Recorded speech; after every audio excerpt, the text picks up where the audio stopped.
Gênesis 19. É interessante observar os dois primeiros versículos de Gênesis 19 com os dois primeiros versículos de Gênesis 18. Eles têm uma correlação. Em Gênesis 18, diz que Abraão estava sentado à entrada da sua tenda. Tenda não é uma residência fixa, né? E que horário que ele estava sentado? Na hora mais quente do dia, na hora de bastante claridade.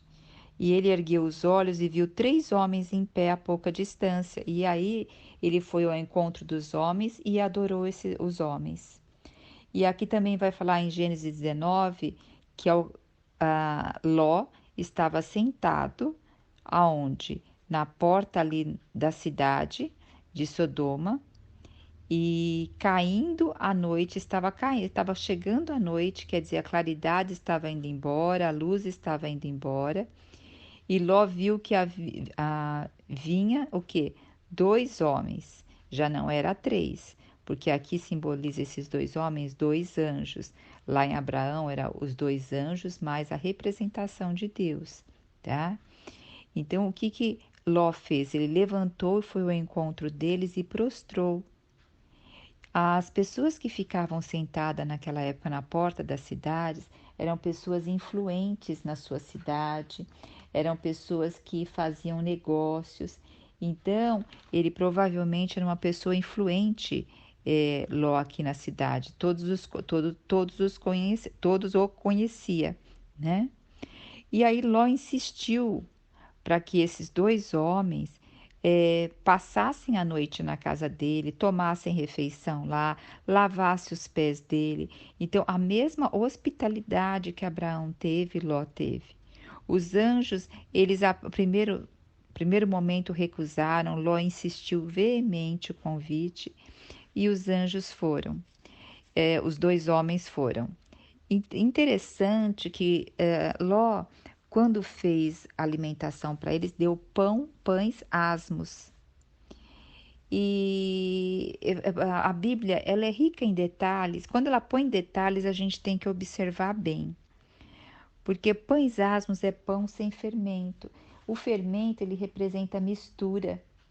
E Ló, na realidade, ele sabia que ele estava num lugar onde tinha mistura, aonde não estava assim separado das coisas, né? Ele podia até, entre aspas, a gente vai ver no versículo aqui, que o povo da cidade fala que ele quer ser juiz de tudo, ele podia até ter um diferencial, mas ele estava dentro de uma cidade pecaminosa, ele se permitiu estar ali, né?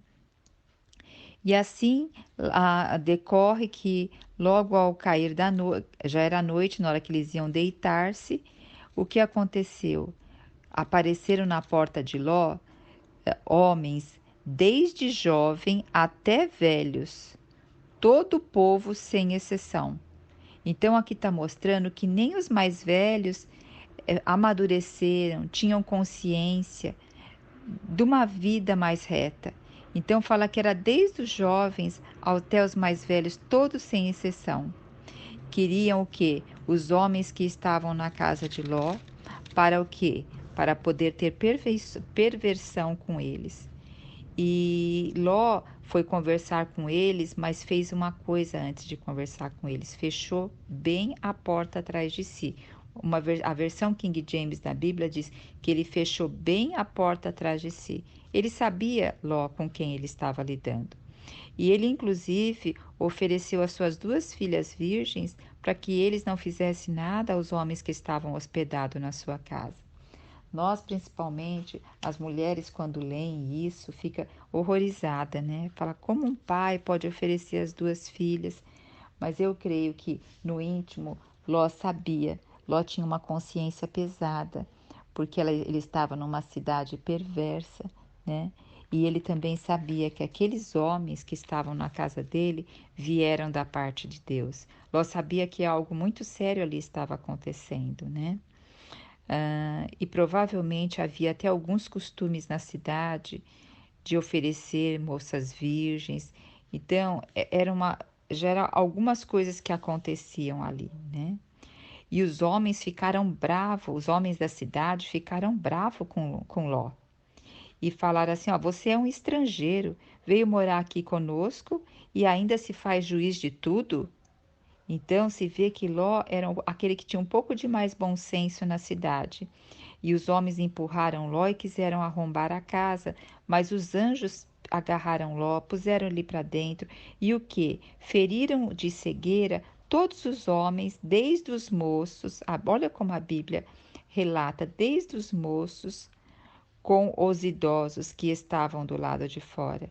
Então não havia o que? Nem um pouco de maturidade nas pessoas mais velhas. E então os dois homens perguntaram a Ló se ele tinha mais algum parentesco na cidade. E aí Ló foi fazer o quê? Ele foi falar com os dois homens que iam casar com as suas filhas. Mas eles não lhe deram ouvido. Acharam que Ló estava brincando, estava caçoando. E ao raiar da aurora, os anjos insistiam com Ló: vamos, vamos rápido, levanta, toma tua mulher, tuas filhas, que aqui se encontram, para que vocês não pereçam nessa cidade. E eles ainda hesitavam. Aí os homens tomaram pela mão a mulher, as suas duas filhas, e conduziram para fora da cidade para que elas pudessem ser salvas. Pela misericórdia do amor de Deus, né, teve para com eles. E aí os homens falaram assim: livra-te, salva tua vida depressa e não olhes para trás, nem pare em nenhum lugar durante a tua jornada. Olha, não olhe para trás e não pare em nenhum lugar na sua jornada pela planície. Foge para as montanhas. Lembra que a gente viu lá Deus das montanhas, né? A fim de não pereceres com o demais. Então, Deus está falando muitas coisas a nós nesses últimos dias. Foge, foge para as montanhas, foge para os meus braços. Olhe para mim, erga seus olhos e venha para mim, a fim que não pereçamos com os demais e não paremos na nossa jornada. Nós estamos aqui numa jornada, nós não estamos na cidade, nós estamos em tendas, porque tenda significa que aqui não é nossa verdadeira cidade, né? Ló, entretanto, o que Ló fez? Argumentou: não, meu senhor, eu te rogo, porque Ló tinha muita preocupação de não conseguir chegar à montanha antes que a terrível destruição chegasse.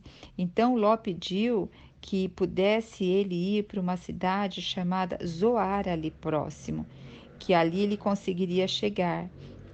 E os homens então aceitaram o que Ló falou. Olha que rico. Então falou: depressa, fugia-te lá, porque nada posso fazer enquanto não tiveres chegado lá. Gente, que misericórdia, que riqueza. Os anjos, olha, Ló, vai logo para lá, porque senão nada posso fazer enquanto você não chegar lá. Muitas coisas, sabe, eu também vejo que Deus quer fazer na nossa vida, mas a gente não chega onde o Senhor quer que a gente chegue. E aí ele retarda. Aqui foi o quê? Foi a destruição de Sodoma, mas muitas vezes Deus quer liberar a bênção, mas ele precisa que a gente chegue em determinado ponto de maturidade, de conhecimento dele, de vida, de uma experiência e um viver com ele, para ele poder liberar o que ele tem para nós, né? E então aqui eles correram lá para a cidade de Zoar. Por esse motivo se deu essa cidade o nome de Zoar. Então se vê que era uma cidade bem pequenininha. Então assim que o sol ergueu-se, Ló entrou em Zoar. E aí Deus mandou chover do céu fogo e enxofre sobre Sodoma e Gomorra.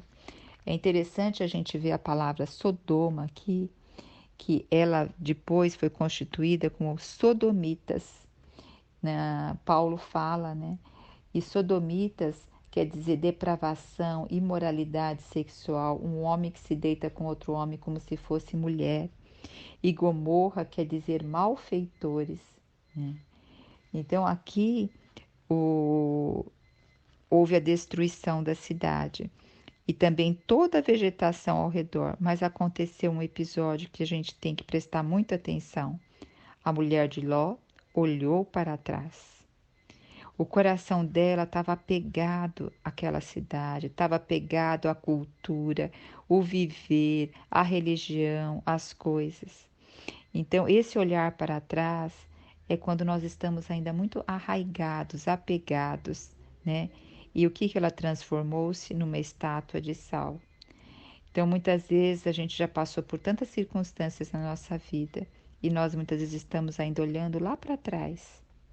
Pensa num carro, para dirigir um carro a gente olha para frente. A gente tem o retrovisor para olhar para trás, mas é só para nos dar noção de vez em quando. Mas nós temos que olhar para frente se nós quisermos ir para frente, né?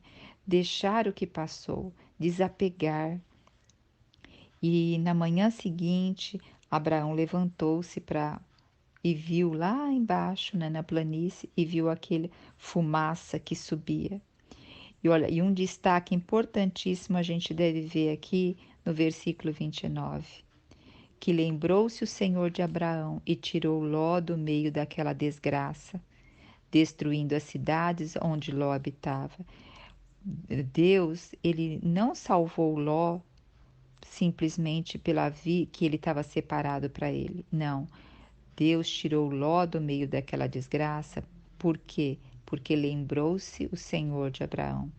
Porque, olha, lembra que Abraão tinha conversado com Deus? Se houver 10 justos, na realidade não tinha 10 justos.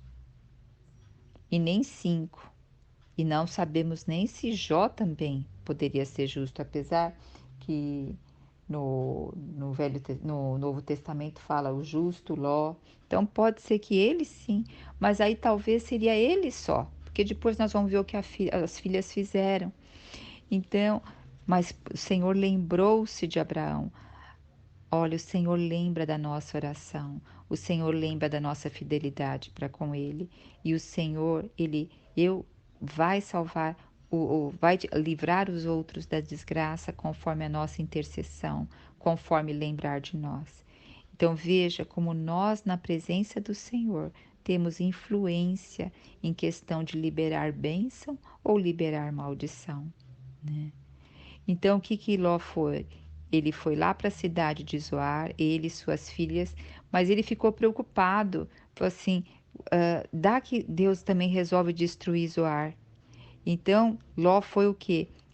Viver nas montanhas, por esse grande receio que ele tinha. E ele foi morar numa caverna nas montanhas, ele e sua filha. E suas filhas pensaram, olha, não existe mais ninguém, a cidade foi destruída. E como que nós vamos gerar filhos para o nosso pai ter descendência? Aí elas tiveram uma brilhante ideia, né? Oh, Senhor Jesus, as ideias para dar um jeitinho nas situações. Elas então, o que fizeram? A mais velha teve a ideia de deixar o pai embriagado, deitar-se com ele e assim também a mais nova para poder gerar filho ao pai. E o que ocorreu? A primogênita teve um filho que deu o nome de Moabe. Moabe, que significa nosso pai, porque era o filho do pai dela, né? Este foi o pai dos Moabitas de hoje. E quem foi os Moabitas? Moabitas foi quem introduziu um deus chamado Baal-Beor, um deus do sol. Se vocês verem em Números 25, de 1 a 3, vai falar sobre isso. E a mais nova deu à luz a um filho e a chamou de Ben-Ammi, que este foi pai dos Amonitas de hoje. Os Amonitas, eles tinham um deus que era Moloque. E esse deus, ele era adorado por meio de sacrifício de crianças. Então, olha a perversão que o povo chegou, né? Adoração a deuses, esqueceram lá de Deus, e também sacrificavam crianças, sacrificavam seres humanos, e é uma depravação. Que Deus hoje possa guardar o nosso coração, para a gente ter um coração de ter um único Deus e estarmos apegados à verdade dele.